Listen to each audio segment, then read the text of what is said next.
രാവിലെ റെഡി ആയതാ ഞാനും അമ്മയും നൈഗും കൂടി അടുത്തുള്ള ഹെൽത്ത് സെന്ററിൽ പോവാണ്. ഒരല്പം ലേറ്റ് ആയെങ്കിലും ജമന്തിയൊക്കെ ഇപ്പം നിറയെ പൂത്ത് ഇപ്പുണ്ട്. ഹെൽത്ത് സെന്റർ ഞങ്ങളുടെ സ്റ്റോപ്പിന്റെ തൊട്ടപ്പുറത്തെ സ്റ്റോപ്പിൽ തന്നെയാണ്. അതുകൊണ്ട് ഞങ്ങൾ ഒരു ഓട്ടോ വിളിച്ചാ പോയത്. നൈഗു എന്നത്തെയും പോലെ ഇന്നും ഉറക്കം തന്നെയാണ്. അങ്ങനെതാ ഞങ്ങൾ ഫാമിലി ഹെൽത്ത് സെന്റർ എത്തി. ഈ വരവിന്റെ ഉദ്ദേശം നൈഗുവിന്റെ 1.5 മന്തിലെ വാക്സിനേഷൻ. അവന് ചെറുതായിട്ട് ഒരു മൂക്കടപ്പുണ്ടായിരുന്നു. അതുകൊണ്ട് ഒന്ന് ഡോക്ടറെ കാണിച്ചു. അപ്പൊ നേസൽ ഡ്രോപ്സ് ഒഴിച്ചാൽ മതി, വേറെ പ്രശ്നമൊന്നും ഇല്ലാന്ന് പറഞ്ഞു. അങ്ങനെ എന്റെ കുട്ടീന്റെ വാക്സിനേഷൻ കഴിഞ്ഞു. 2 എണ്ണം വായിക്കൂടി മരുന്നായിട്ട് 3 ഇഞ്ചക്ഷനുമായിരുന്നു.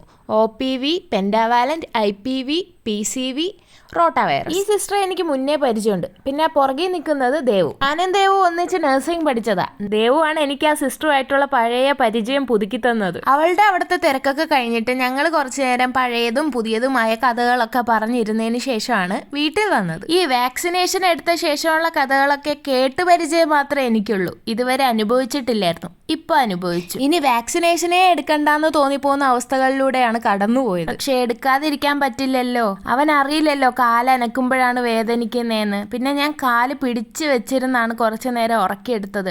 എപ്പോഴും കള്ളക്കരച്ചിൽ കരയുന്നവൻ ഇന്ന് ആദ്യമായിട്ട് ഇത്രയും ഒച്ചത്തില് കണ്ണീരൊക്കെ വന്ന് കരഞ്ഞപ്പോൾ ആർക്കും അത് കണ്ടു നിൽക്കാൻ പറ്റുന്നില്ലായിരുന്നു. കരയുമ്പോൾ അവനെ ഒന്ന് എടുക്കാൻ വരെ എനിക്ക് പേടിയായി. അങ്ങനെ ആ ഒരു ഹൊറിബിൾ ഡേയുടെ അവസാനം അവൻ രാത്രി ഒന്ന് ചിരിച്ചു.